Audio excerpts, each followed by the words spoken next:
Buenas noches, iglesia, Dios los bendiga.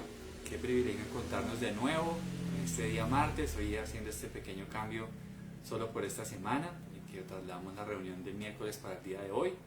Pero aquí estamos para seguir aprendiendo de la palabra de Dios.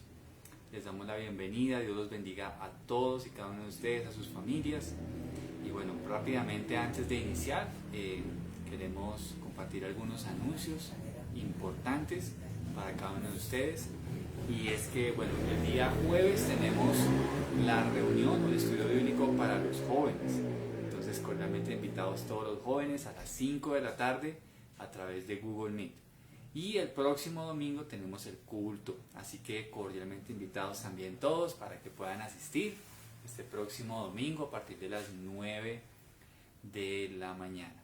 Perfecto. Muy bien, les invito entonces a que oremos. Vamos a poner este tiempo en las manos del Señor, que nuestro Dios sea hablando en nuestras vidas y que podamos seguir aprendiendo de Él. Vamos a orar. Señor, te damos gracias en esta noche, Padre, por la bendición que nos da, Señor, primeramente de conocerte, Señor, primeramente porque tú te has acercado a nosotros y porque nos permite, Señor, estar cerca de ti, Señor, conocerte cada día más y más. Te damos gracias por todas tus bendiciones, Señor, también por tu palabra, por la forma en la que nos enseñas, nos guías, Señor. Te pido que bendigas a cada uno de mis hermanos, que bendigas a cada uno de sus seres queridos, sus familias. Y gracias por este tiempo especial, Padre. Gracias por este día, Señor. Te bendecimos y te alabamos. Te pido que me uses, por favor, en este día para poder enseñar tu palabra. En el nombre de Jesús oramos. Amén y amén. Muy bien, mis hermanos, gracias a todos por estar ahí conectados.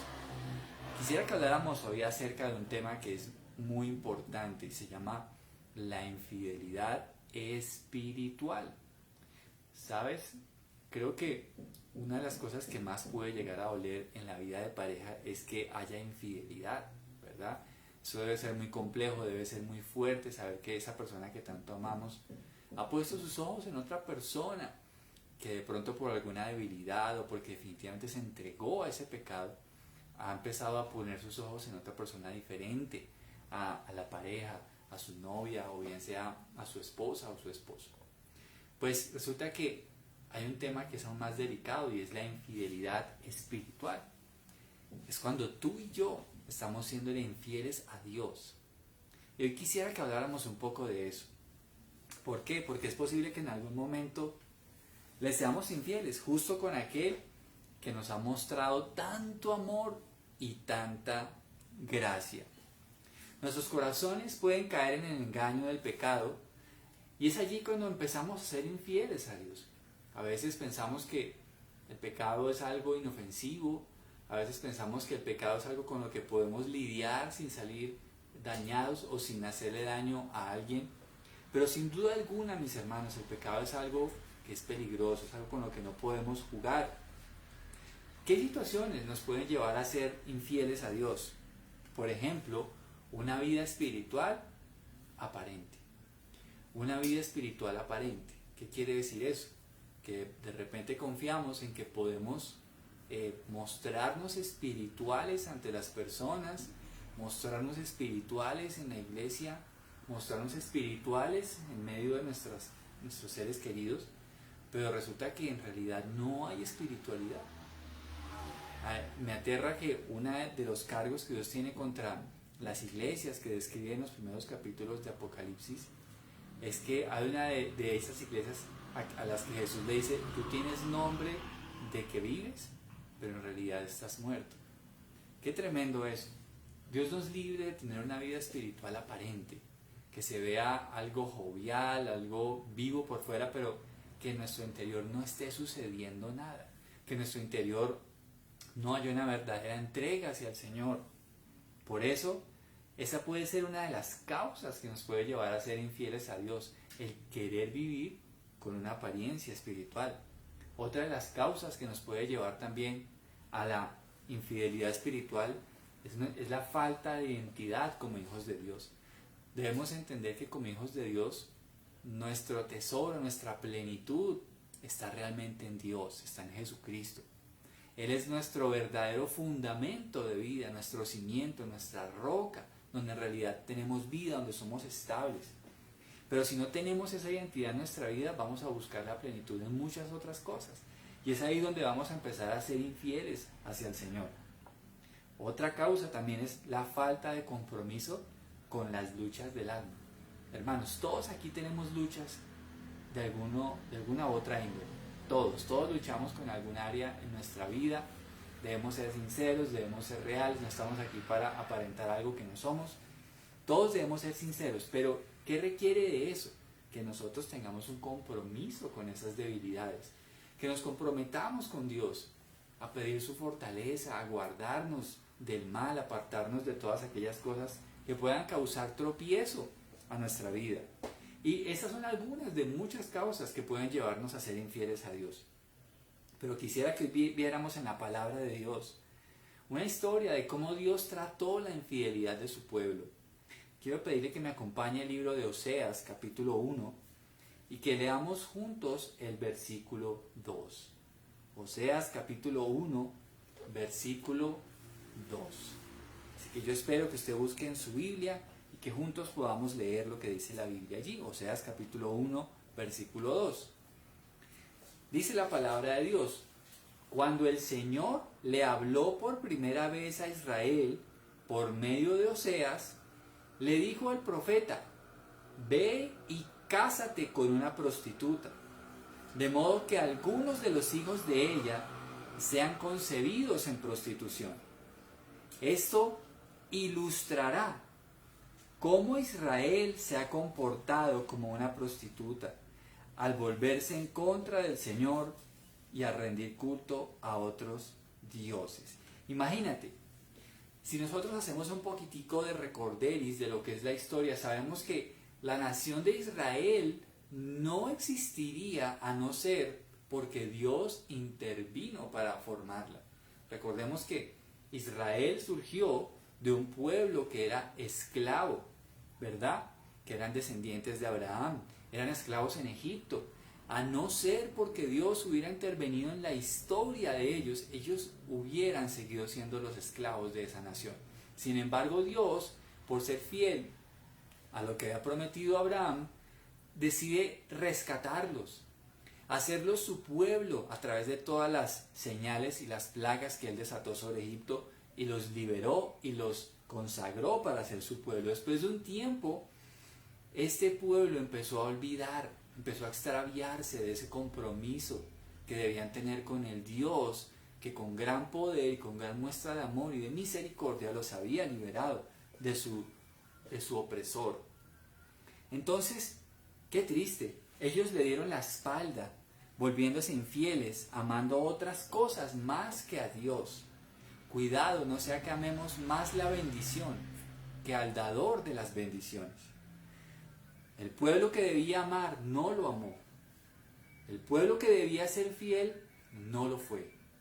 El pueblo que debía ser agradecido se olvidó de ser agradecido. El profeta Oseas debía casarse con una prostituta. ¿Para qué? Para hacer una ilustración al pueblo de Dios acerca de la grandeza del amor de Él hacia su pueblo infiel, pero también para ilustrar la grandeza del pecado del pueblo de Dios contra Él. ¿Qué es entonces la prostitución espiritual? En el final del versículo 2 vemos que el Señor dice que el pueblo se había comportado como una prostituta al volverse en contra del Señor y a rendir culto a otros dioses. Ahí es donde vemos cómo se manifiesta la infidelidad espiritual del pueblo de Dios en ese tiempo. Porque la Escritura dice que en lugar de caminar de la mano de Dios, empezaron a actuar en contra de Dios. Y aquí empezamos a ver un síntoma grave de infidelidad, cuando empezamos a caminar en contra de Dios. Cuando en lugar de apoyar lo que Dios manda, nosotros nos oponemos. Cuando en lugar de estar acorde a la palabra de Dios, nosotros menospreciamos la palabra. Pero aquí dice también que ellos empezaron a rendir culto a otros dioses. ¡Qué tremendo! El pueblo que vio las grandes señales de lo que Dios hizo en Egipto. Ellos eran justamente los que estaban hablándole aquí Dios en Oseas, ya eran descendientes de todas esas personas. Sin embargo, lo olvidaron.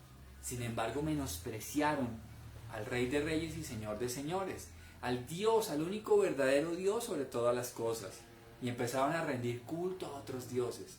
Empezaron a dejar que su corazón fuera engañado por el pecado y empezaron a adorar dioses falsos. Qué tremendo esto. Y entonces Dios, en esta historia, empieza a presentar cargos contra ellos. Acompáñenme al capítulo 2 de Oseas y empecemos a ver cuáles fueron los cargos que Dios presentó contra el pueblo de Israel en ese tiempo. El primero de ellos está en el capítulo 2, versículo 2. Mira lo que dice. Pero ahora presenten cargos contra su madre Israel, porque ya no es mi esposa, ni yo soy su esposo. Díganle que se quite del rostro el maquillaje de prostituta y la ropa que muestra sus pechos. El primer cargo que Dios tiene contra el pueblo de Israel es la ausencia de santidad. Ausencia de santidad. El pueblo de Dios empezó a actuar como una trabajadora sexual al perder su compromiso en ser un pueblo santo y exclusivo para Dios. La prostitución espiritual del creyente se refleja de dos maneras muy sencillas: belleza externa, pero vacíos espiritualmente. Tengamos cuidado, porque nosotros podemos engañar a las personas, pero Dios sabe realmente cuál es el estado de nuestra alma. ¿Y qué le pasaba al pueblo de Israel? Amaba verse bien, amaba verse bien arreglada, pero por dentro había una tremenda sequía espiritual y Dios lo conocía. Y ahí está el primer cargo. Y ella se quería ver bella, pero no para Dios, sino para el mundo. No quería verse preciosa para el Dios que la había comprado, sino quería verse bella para el mundo. Para ese mundo que no movió un dedo, para ese mundo que no es capaz de dar vida eterna. El pueblo de Israel pasó los límites de la moralidad para ser atractiva hacia sus amantes. El primer cargo es la ausencia de santidad. Hermanos, cuando hay infidelidad espiritual, la primera forma en la que se evidencia esa infidelidad espiritual es porque hay ausencia de santidad. Empezamos a menospreciar la santidad, empezamos a menospreciar el ser exclusivos para Dios. Y entonces, ¿cómo queremos aparentar esa belleza espiritual? Bueno, nos arreglamos muy bien, nos ponemos el mejor perfume, la mejor ropa, ¿verdad? Las joyas.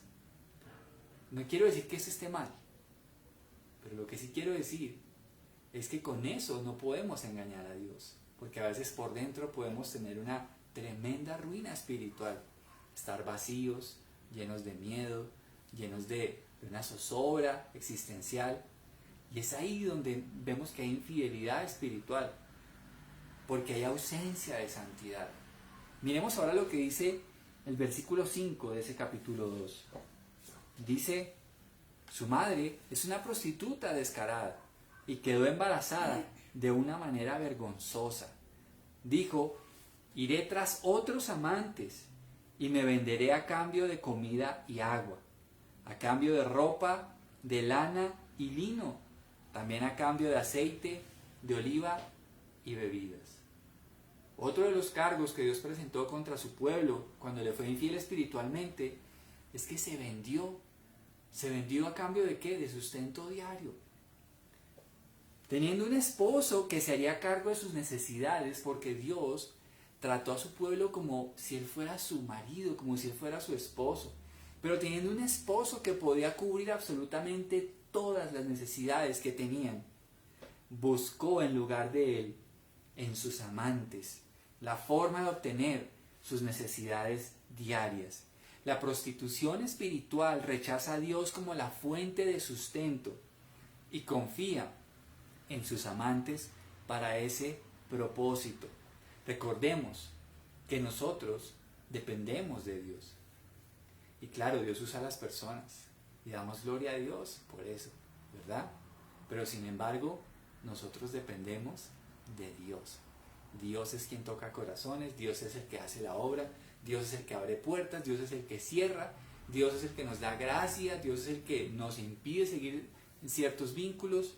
Pero nunca olvidemos, porque una de las formas en las que podemos ser infieles espiritualmente es empezar a entender, o empezar a ignorar mejor, que quien nos sustenta es Dios, y entonces empezamos a ver las personas como que ellos son nuestra fuente de sustento, cuando no es así. La infidelidad espiritual del pueblo de Israel hizo que ellos vieran a sus amantes como una fuente de sustento y se vendían.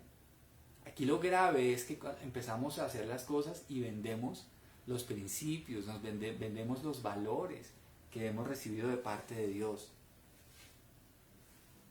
Y allí, en ese tipo de relación, ¿sabe?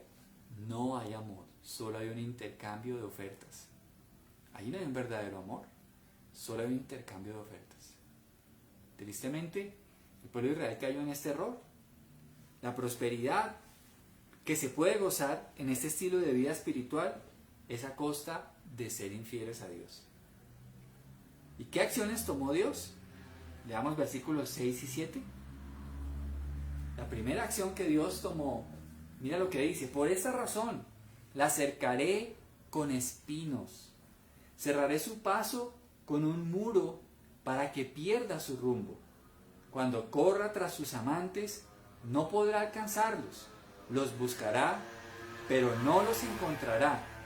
Entonces pensará: mejor me sería volver a mi esposo, porque con él estaba mejor que ahora. Y aquí empezamos a ver lo que es la gracia de Dios. Hermanos, en este punto de la historia, el Señor lo que hizo fue intervenir en la infidelidad. Mire qué bello. ¿Cómo lo hizo? La apartó de sus amantes. Apartó al pueblo infiel de sus amantes. ¿Por qué? Porque Dios no está de acuerdo con que su pueblo viva en infidelidad espiritual. Él nos ama mucho para dejarnos vivir de esa manera. Y por eso Él nos rescató de esa vana manera de vivir.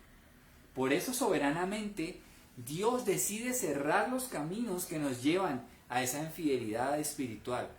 A veces nos preguntamos: ¿y esa persona por qué dejó de hablarme? ¿Por qué se me cerró esa puerta? ¿Por qué ya no se me dio este asunto? ¿Por qué no sucedió aquello y lo otro? Muchas veces es porque estamos caminando en infidelidad espiritual y Dios nos ama mucho para que nosotros sigamos ese camino. Gracias a Dios que no hay nada imposible para Él. Y eso también incluye el cerrarnos puertas, quitar personas que no convienen. Todo eso incluye ese aspecto. Por eso, Dios tomó esta primera acción: apartarlos de sus amantes, apartarlos, hacer que ellos perdieran todo camino, toda comunicación con esos amantes. Qué interesante. Creo que a veces Dios puede hacer eso. Él sigue siendo el mismo hoy y Él puede hacerlo, ¿no? Pero mira lo que dice versículos 8 al 10. Dice: ella no se da cuenta de que fui yo quien le dio todo lo que tiene: grano, vino nuevo y aceite de oliva. Hasta le di plata y oro. Pero ella le ofreció todos mis regalos a Baal. Dice: sin embargo, ahora le quitaré el grano maduro y el vino nuevo que generosamente le di en cada cosecha. Le quitaré la ropa de lino y lana que le di para cubrir su desnudez. La desnudaré por completo en público a la vista de todos sus amantes. Nadie podrá librarla de mis manos. La segunda acción que Dios tomó contra su pueblo infiel es que le quitó todos los regalos que Él le había dado. Dios, como un caballero, como un bondadoso Dios, llenó de detalles a su pueblo. Y creo que Dios sigue haciendo lo mismo con su iglesia. Él es un maravilloso Dios. Él sigue dando detalles. Él es generoso, Él es bondadoso.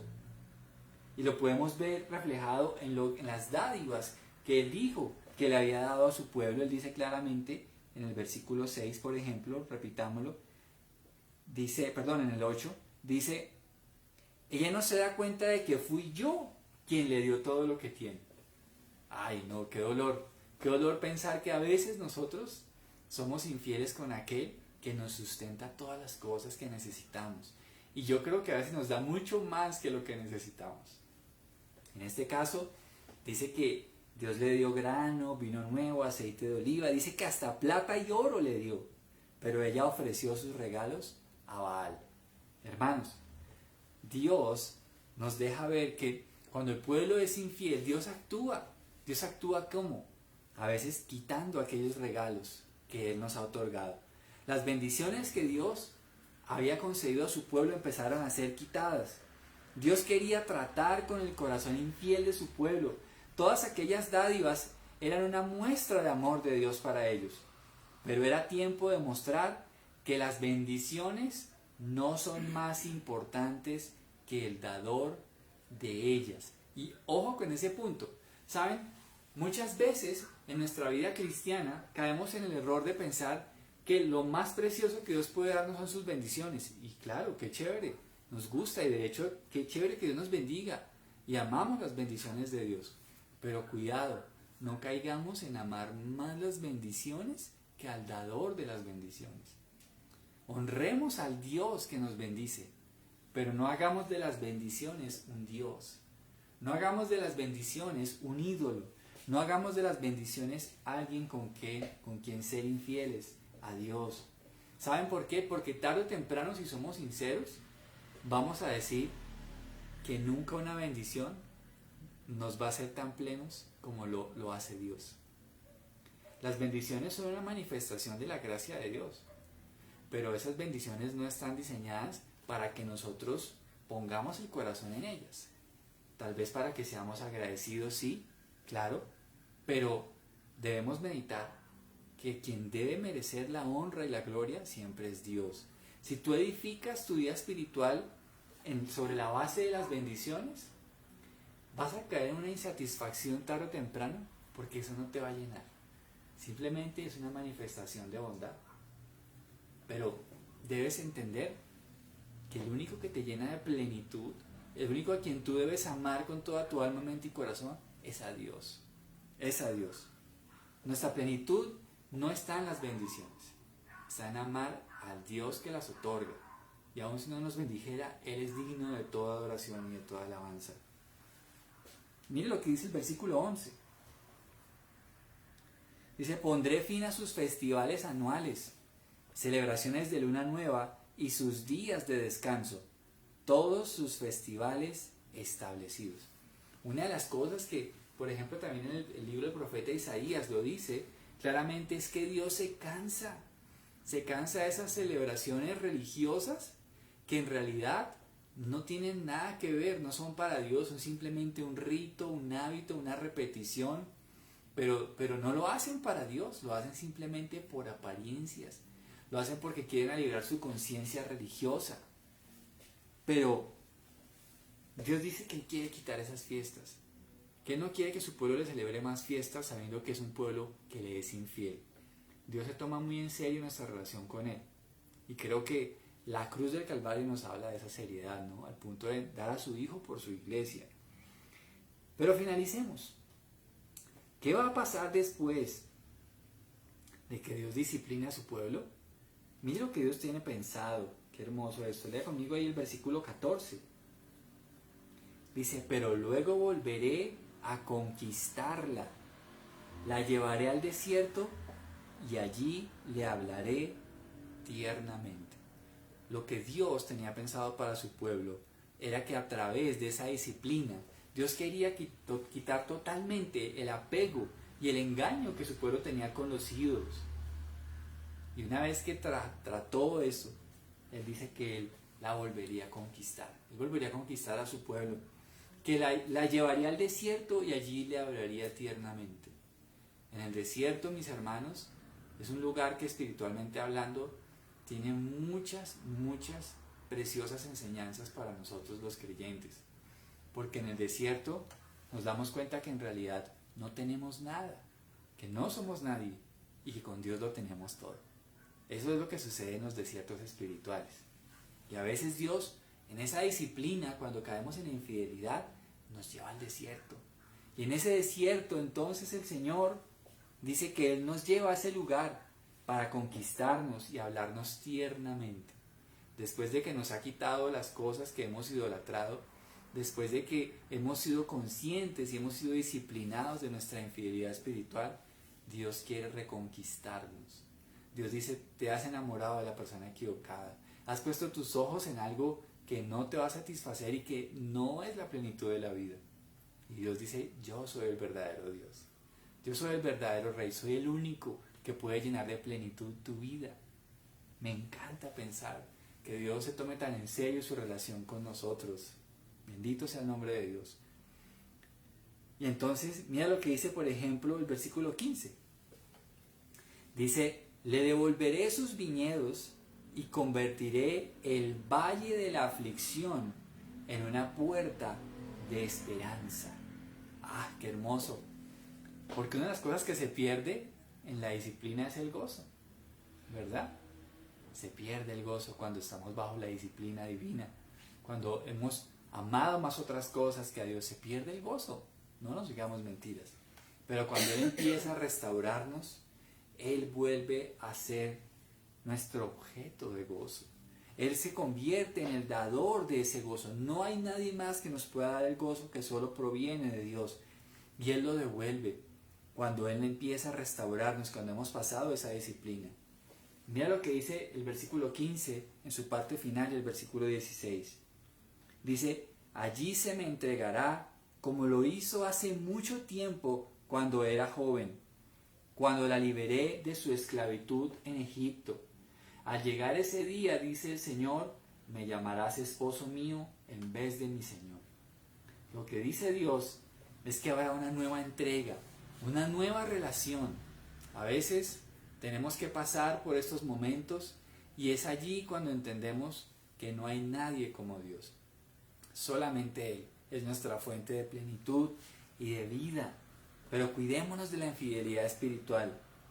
Y finalmente dice el versículo 17, oh Israel, yo borraré los muchos nombres de Baal de tus labios y nunca más los mencionarás.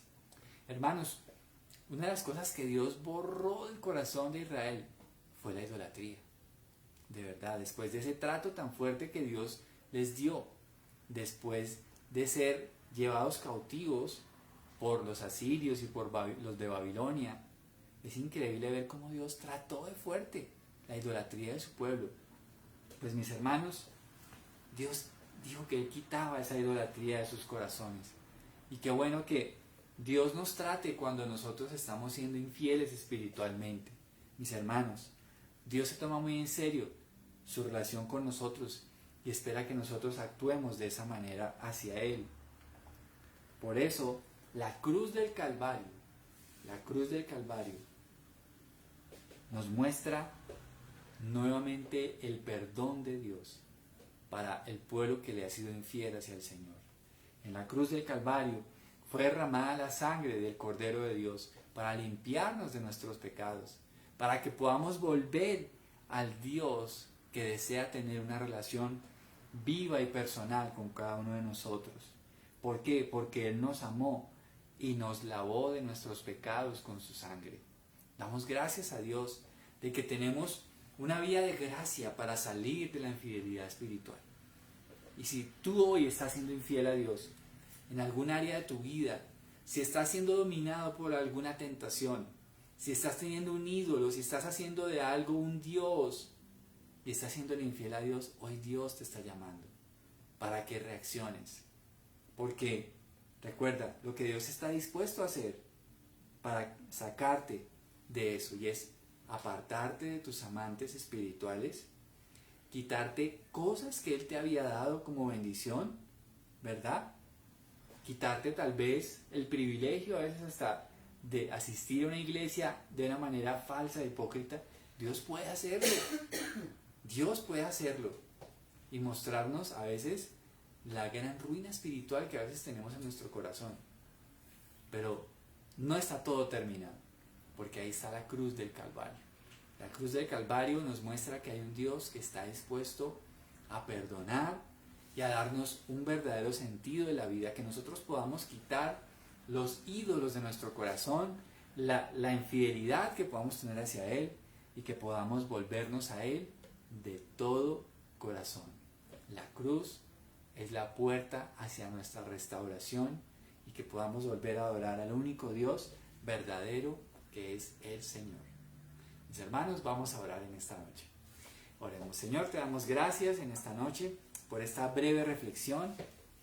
Te queremos pedir perdón, Padre, si en alguna manera hemos estado actuando en infidelidad para contigo, Señor. Queremos pedirte perdón, Padre, si hemos llevado una vida espiritual aparente, si hemos querido mostrar a los demás que somos espirituales cuando no lo somos y estamos apegados a algún ídolo, estamos siéndote infiel con alguna situación en nuestra vida, Dios. Perdónanos si tal vez no hemos entendido nuestra identidad como hijos tuyos. Y Padre, perdónanos si no nos hemos comprometido realmente a luchar contra los deseos pecaminosos del alma, Señor. Padre, perdónanos. Y en esta hora, Señor, perdónanos si hemos sido infieles a ti, si hemos estado caminando en infidelidad espiritual, Señor. Perdónanos. Perdónanos, por favor, Padre. Y confesamos nuestra falta, nuestro pecado. Pero también, Señor, sabemos que tú eres un Dios bueno, Señor, y que tú estás dispuesto a entrar en disciplina, Padre, con nosotros. A veces cerrándonos los caminos, cerrándonos las puertas, cerrándonos aquellas amistades, hasta vínculos que habíamos convertido en dioses por encima de nuestra verdadera responsabilidad contigo.